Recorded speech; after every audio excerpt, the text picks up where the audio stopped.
Support for WUWM podcasts comes from Potawatomi Casino Hotel Milwaukee, home to 24/7 excitement, dining, and an on-site hotel at 1721 West Canal Street. More information at potawatomi.com.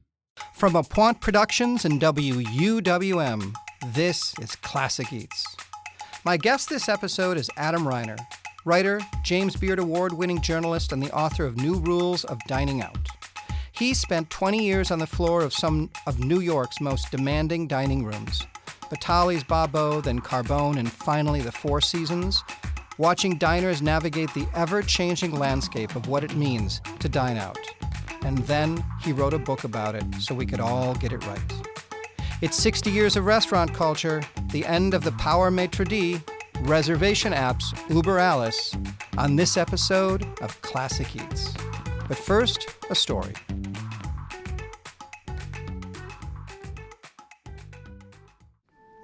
We wore a jacket or a dress because the maitre d' said so. We ordered the wine the captain steered us toward because admitting we couldn't tell a poulet foussé from a poulet fumé felt like a confession of ignorance. The kitchen was a sealed room we never saw, run by a man, in those days always a man, we never met. Most cities had one restaurant critic who reigned supreme. Better dining hospitality in 1966 ran in one direction. Fast forward toward the back half of the 1990s, and dining out's revolution had begun. Walls between kitchen and dining room started coming down. Open kitchens turned cooking into Vogue theater, and the chef, now sometimes a woman, behind the line was known, even at times famous. Zagat replaced the captain's recommendation with a 30-point rankings, crowdsourcing, decided by people who'd never worked a single shift in a restaurant in their lives. The restaurant still held many of the cards, but for the first time, the diner had a vote. 10 years ago, the whole transaction got a camera. Instagram turned every plate into a performance and every diner into a critic with a traditional media-killing platform. Reservation apps replaced the maitre d's discretion and an algorithm and a countdown clock. A table at the right restaurant became something you competed for, refreshed for, pounced on like a concert ticket. Hospitality shifted and shook under the diners' tables, like a ferry boat in a storm. Moreover, the kitchen wasn't sealed anymore. It was streamed. And now, the dining room is renegotiating its terms in real time. Staffing is thinner than it used to be. Service fees show up where tips used to live, or instead of them, or alongside them, and nobody's entirely sure which.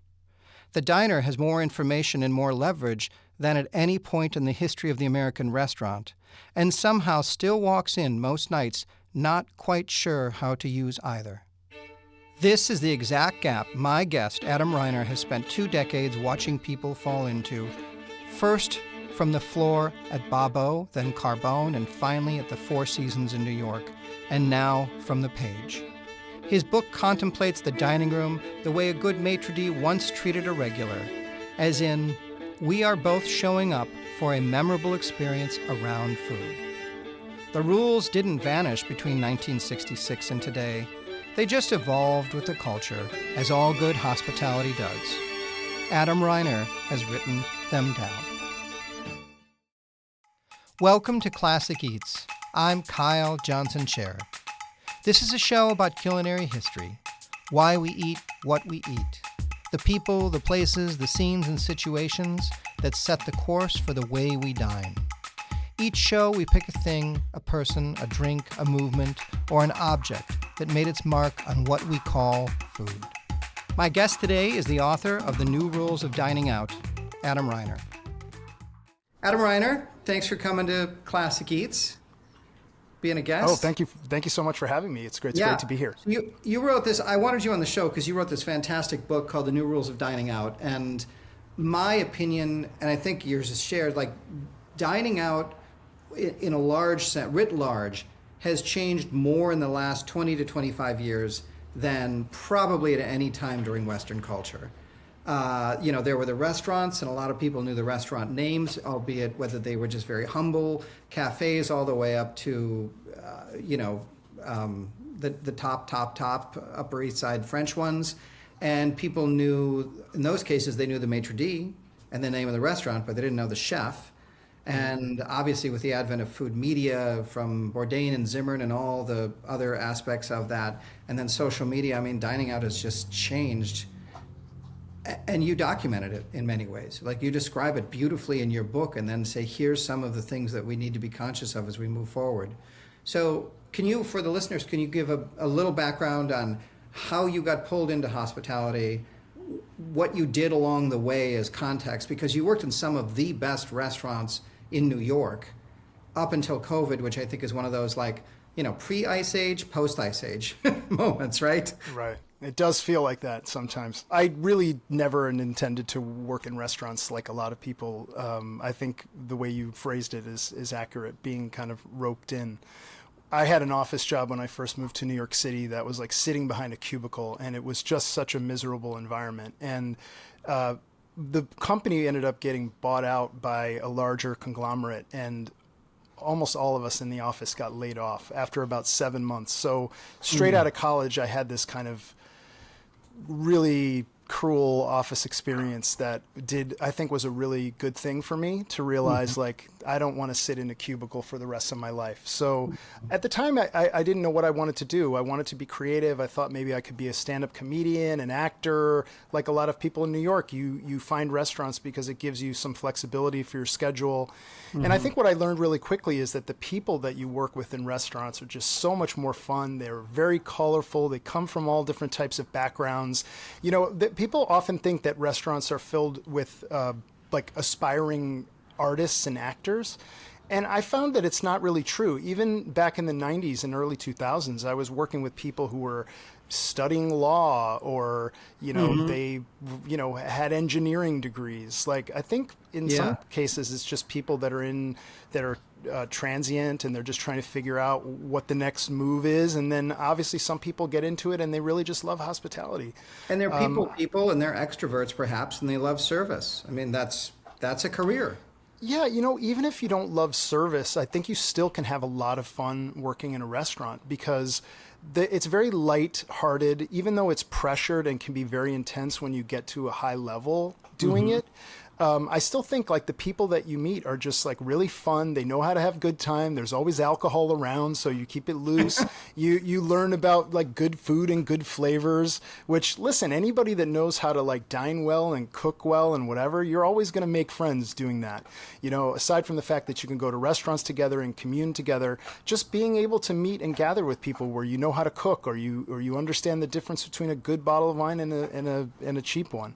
Yeah. I think that those skills are so valuable. You know, I say in the book that I always found it amusing that when I would go to parties and I would be around people that have much more professional, you know, credentials than I do. They're people that work in finance or law, or they're, you know, technology jobs. And then I would mention that I was working at some restaurant like Carbone in New York. And then all of a sudden, all of these high-powered people want to talk to me about what life is like in a restaurant.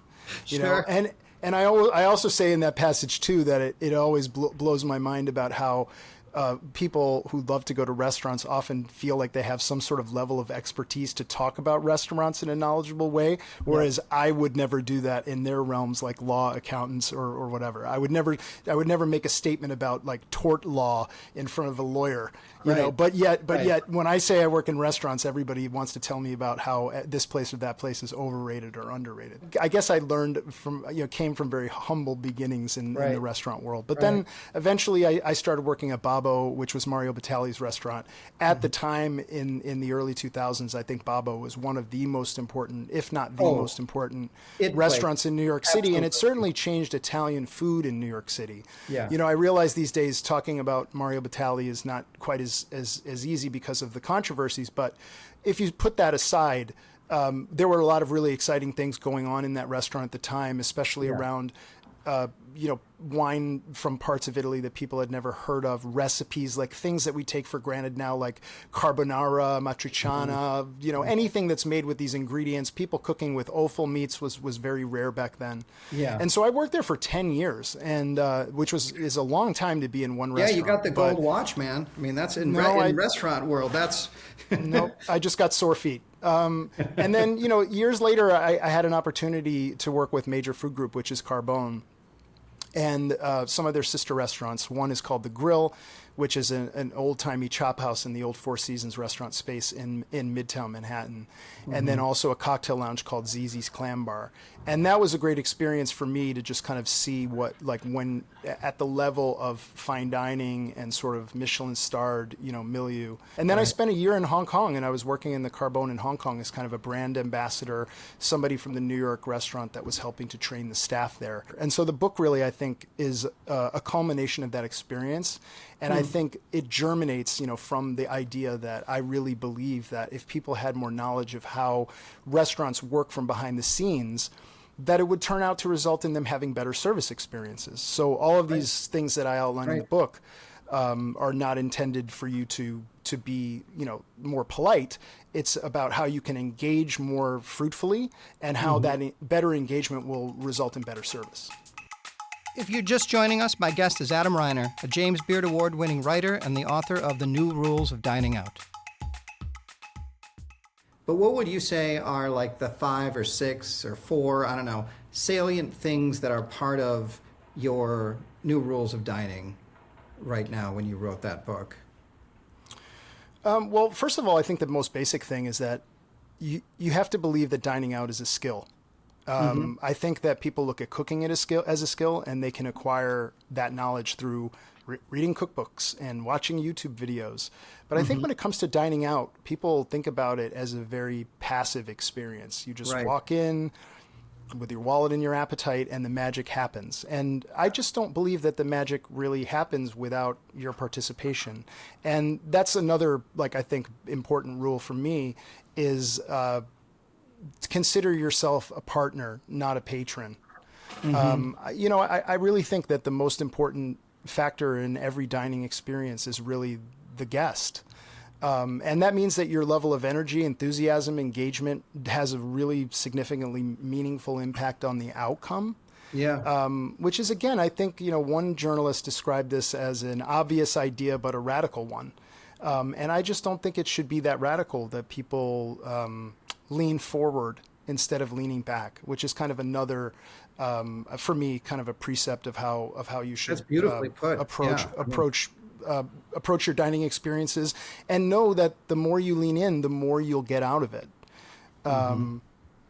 So yeah, I mean, I think for me, those are some of the real basics. There are also things like that are maybe a little bit more granular, like restaurants have rules for a reason. These rules are really made to create guidelines to help you have a better experience, and I think guests in restaurants are not always able to receive rules graciously because there is that sort of puritanical attitude that a lot of Americans have, that restaurants exist purely for us. And that idea of the customer is always right is very deeply ingrained in American service culture. And even though I think things are changing a little bit, I've been in a million situations in restaurants where someone has kind of given pushback on a rule, whether it's not ordering your appetizers separately from your main courses, or whether someone bristles at the idea of not being able to sit down at their table before their entire party has arrived. The book, I think, deals a lot with this, trying to get people to understand that this is why the rules are the way they are. And you're dining in an ecosystem with other people. And in restaurants, the energy of that, if one person's table malfunctions, your service may be affected by that. And so what I hope that people will embrace is this notion that you want to be a team player in that environment, and you want to try to help the restaurant deliver a better experience, not just for you, but also for everybody in the restaurant. Remember, anytime that a restaurant is telling you that they can't make a substitution, or they can't create a dish that isn't on the menu, it's not because they can't make it for you. It's because they can't make it for everybody in the restaurant every time, and they can't make it for you. It's a major every time you come in. Yeah, it's a major wrench in the works. That's how restaurants work. If you do something and accommodate a customer once, every time they come back, they're going to expect you to do it. And so if you come in at 5 o'clock on a dead Monday, the chef may have time to make something for you. But if you come back on a Saturday night at 8:30 and the place is slammed, the kitchen might not be able to do it. So generally, restaurants try to create these frameworks that are not only protecting themselves from these things breaking down, but also protecting the guests from for being able to deliver an experience that meets their standards. So one of the things that I took away from your book and reading those chapters that I had never really considered, despite all of my infusion in hospitality and work in hospitality, was I think a lot of the dining public comes into restaurants thinking, not literally, but that these are public spaces. And they kind of have a right. And the public doesn't have a real sense of all of the cogs. And that's okay, because there should be mystery and panache, and it's a show. Whether you're sitting down at a diner or whether you're going to the Four Seasons, there's versions of that. But I think that's where, because restaurants are so ingrained in the American experience, in the Western experience, I think that's where people kind of lose themselves. And your book taught me that. Yeah, when we talk about tipping in the United States, not to bring up this part of the conversation, because no, go there. Anytime you talk about tipping, things end up going off the rails. But I've always felt with tipping that it's like in America we can never really talk about it with any sort of nuance. But there is something, and you may have heard me say this before, there is something that is like inherently American to me about tipping culture. And this idea that if you work really hard, that you can make more money, you'll be rewarded. Yeah. And I do believe that secretly a lot of Americans, even the ones that are publicly saying they hate tipping, really do like having the agency in that situation of being able to hold that over the person serving them to keep them motivated. Yeah. And it's not a coincidence that so few countries around the world have tipping culture like the United States does. When you look at a lot of these countries that are not as ruggedly capitalist as we are, I think tipping culture, one of the reasons why it's so hard to eradicate it, it's so unpopular. Generally, people can't stand it. It is because it's just so deeply ingrained in who we are as Americans. But, really, I mean, if we did want to try to solve the tipping problem, we would need policy changes, like major policy changes that would create certain tax things beyond just saying no tax on tips or whatever, like, tax credits, things like that, to make it more viable for restaurant owners to be able to create a framework to pay their staff fairly, right? Some have tried that. Even Danny Meyer tried to do no tipping and it failed. Again, if there's no policy that's really supporting those efforts, then you're not going to get anywhere. But if you think about where we are also politically right now, it's no surprise that you wouldn't see those type of policy changes made, because in the United States right now, everything is just slow. Let the market handle it. The market will figure it out. And that's kind of what the market figuring it out was what gave us tipping. Getting off of tipping, what do you see, having written this book and really investigated it, is radically different from, say, 25, 30 years ago in dining out to today or last week? The biggest change for sure, and you alluded to this at the beginning, is social media and how social media has changed how diners dine. It's so much about dining out, especially if it's like dining out for sport, as a lot of people do when they travel. Like gastrotourism is such a driver of economic growth. People go to restaurants and they expect to come away with some social media capital. And that kind of starts like the minute they walk in the door. They've got their phone, they've deployed their phone and they're taking video of them walking to the entrance. They're taking video of the bartender shaking the cocktail. And so it really does kind of make the staff become like characters in their movie, which is not exactly what you're trained to do, nor exactly what you signed up to do. The biggest thing, though, I think, in terms of the social media, the kind of the way that social media has changed dining, is that it becomes an impediment to real connection. You know, I feel like restaurants are an analog experience. And Beautifully I said this to someone the other day. I was like, a restaurant is one thing that will never be improved by digitization. Having multimedia experiences in restaurants is never going to make them better. And people have tried this. You know, you've probably gone to some of these like events where it's like you dine with a headset on, right, or the walls around you are some sort of hologram or whatever. Yeah. You know, the restaurant, I think what's made it stand the test of time to some extent, or at least the gathering of communal gathering of dining together outside of your home, is that feeling of connection and feeling of camaraderie. And we're living in a world right now where we're losing that, like, it feels like every day.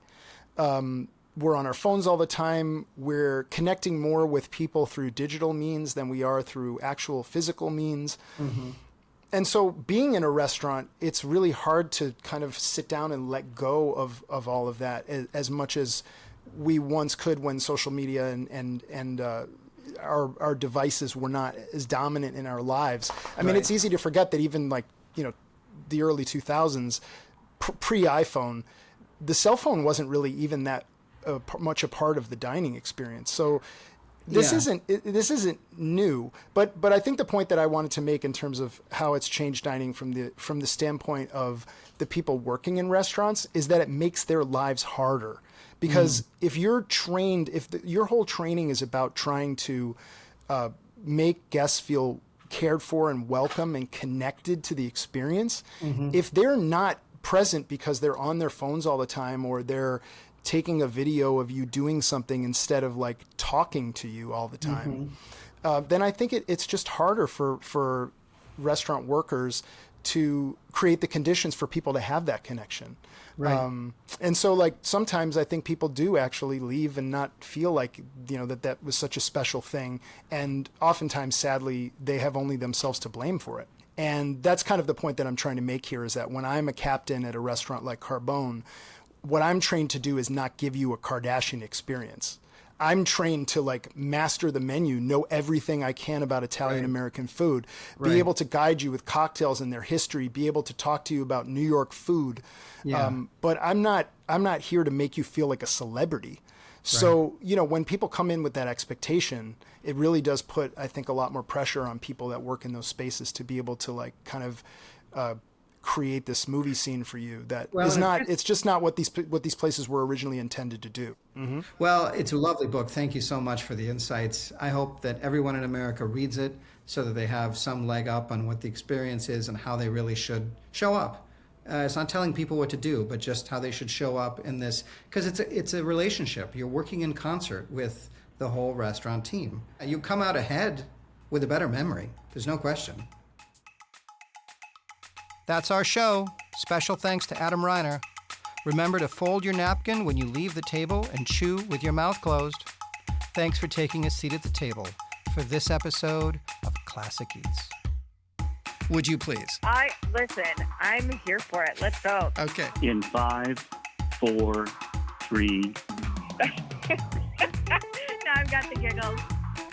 Classic Eats is created and hosted by Kyle Johnson Cherek and co-produced by Apwan Productions and WUWM. Executive producers Kyle Johnson Cherek and Rob Schoonover.